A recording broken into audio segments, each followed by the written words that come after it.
బీజేపీలో చేరికలపై ఏపీ అధ్యక్షురాలు రాజమండ్రి ఎంపీ దగ్గుపాటి పురంధరేశ్వరి కీలక వ్యాఖ్యలు చేశారు. బీజేపీ సిద్ధాంతాలు క్రమశిక్షణకు లోబడి వచ్చిన వారిని తప్పనిసరిగా ఆహ్వానిస్తామని తెలిపారు. మాజీ ఎంపీ విజయసాయిరెడ్డి బీజేపీలో చేరతారనే వార్తలపై స్పందించిన పురంధరేశ్వరి తాము చెప్పిన తర్వాతే పార్టీలో ఎవరు చేరతారో తెలుస్తుందని అన్నారు. ఎవరైనా సరే పార్టీ సిద్ధాంతానికి లోబడి క్రమశిక్షణకి లోబడి పనిచేయడానికి సన్నద్ధంగా ఉంటే మేము ఆహ్వానిస్తాము.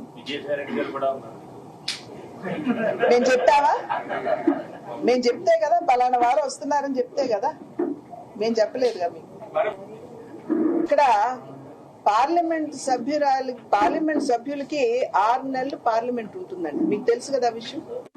ఓకే, కమిటీ సభ్యురాలిని, పార్లమెంటేరియన్ కాకుండా కమిటీ సభ్యురాలిని, 2 కమిటీలకి చైర్మన్ గా ఉన్నాను. పార్లమెంట్ కామన్వెల్త్ విమెన్ పార్లమెంట్ కి ఇండియన్ చాప్టర్ కి నేను సభ్యురాలుగా చైర్మన్ గా ఉన్నాను.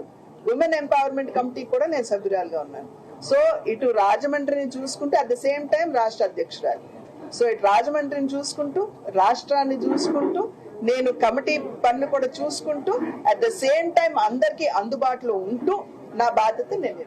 ఎవరైనా సరే పార్టీ సిద్ధాంతానికి లోబడి క్రమశిక్షణకి లోబడి పనిచేయడానికి సన్నద్ధంగా ఉంటే మేము ఆహ్వానిస్తాము.